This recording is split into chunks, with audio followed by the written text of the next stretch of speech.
Who in 1949 would have believed that in less than 6 decades, after decades of the highest economic growth year upon year of any large economy, in the space of just 2 months, China could stage the Olympic Games and the Paralympics and also become just the 3rd country in the world to have a man walk in space. China has indeed stood up, and nobody, be they friend or foe, can now deny it. China, of course, remains a developing country, one that is only in the primary stage of socialism. Huge battles have been won in the fight against poverty, but the war is not yet over.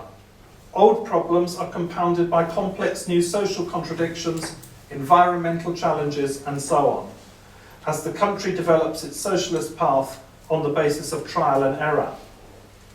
Yet, again, as we've heard tonight, and nobody could fail to miss it, as the household names of imperialist banking and finance capital collapse like a pack of cards, who can seriously deny that it is only the socialist road, walked in the past by the USSR, and today by China, Cuba, Korea, Vietnam, and Laos, increasingly joined by the peoples of Venezuela, Bolivia, Nepal, and elsewhere, now also beginning this journey that represents humanity's only hope of a decent future.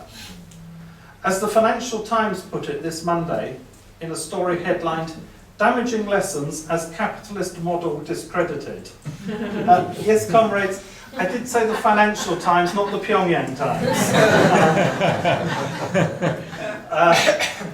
The Financial Times says, as one European head of state said, the discrediting of open market democracy was dangerous for all the countries of what we used to call the West.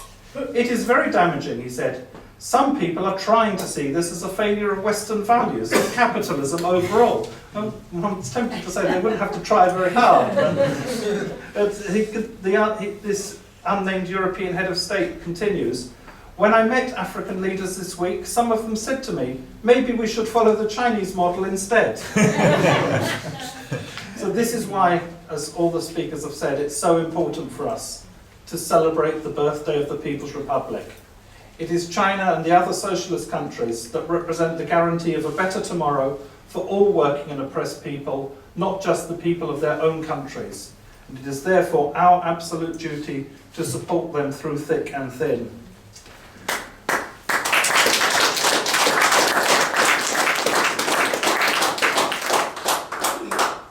Comrades, as you all know, 2008 has proved to be an extraordinary year for China.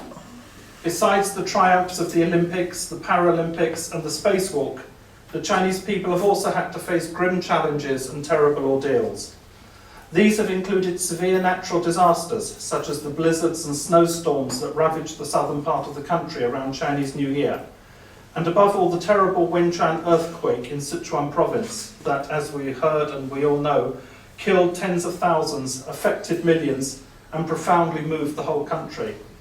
Yet from this tragedy, what will stay with us forever is how China's socialist system was able to mobilize the whole nation, from the president and the premier to over 140,000 soldiers, from the workers in the factories making tents and blankets, to small children, to unite as one in coming to the aid of the stricken people and overcoming the disaster. How different was the situation in India last month, when floods hit the state of Bihar, and where more than 500,000 people were still stranded more than a week later, without food, without shelter, without medicine, and with the army nowhere to be seen. As the BBC reported on 2nd September, as follows. The authorities have been criticised for failing to rescue flood victims well over a week after the scale of the flooding became apparent. A non-governmental organisation in Bihar, Mandan Bharti Jagriti Samaj, told the BBC News website that 500,000 people still needed to be rescued. They're on the roofs of concrete buildings like schools. They're crying in the wilderness, the MBJS's Narendra Kumaraja said. People's dead bodies are floating in the water along with the corpses of cattle. People are forced to drink that same water. In one of the worst affected districts, Supal, some 280 villages are still completely cut off, the NGO said. The BBC's Damien Grammaticus travelled on one small rescue boat in the district of Madhepura and saw submerged villages and railway lines. He said the floodwater stretched more than 100 kilometres, 62.5 miles. The rescue effort simply isn't very organised, he said. People were being taken to dry areas and simply left to fend for themselves, our correspondent says. Hundreds of villagers in Madhepura ransacked a food warehouse while police ran for cover, the Reuters news agency reports. Tens of thousands of survivors have crowded into unsanitary relief camps where tensions are growing over the desperate lack of emergency supplies, end of quote. The Western media are certainly no friends of China, but you will search in vain for any such report from Sichuan in the days and weeks after the earthquake. I want to conclude with some very simple words from a lady called Kathleen Hall, which I think very much sum up in a very simple way why we're all here tonight. Kathleen Hall was a New Zealand missionary and a nurse. She went to China in the 1930s and became caught up in the Chinese people's war of resistance against Japanese aggression. She worked with the great Canadian communist and surgeon, Dr. Norman Bethune, and she single-handedly supplied all the medical provisions for the communist-led 8th Route Army over a period of many months until her activities were discovered by the Japanese who burned down her clinic.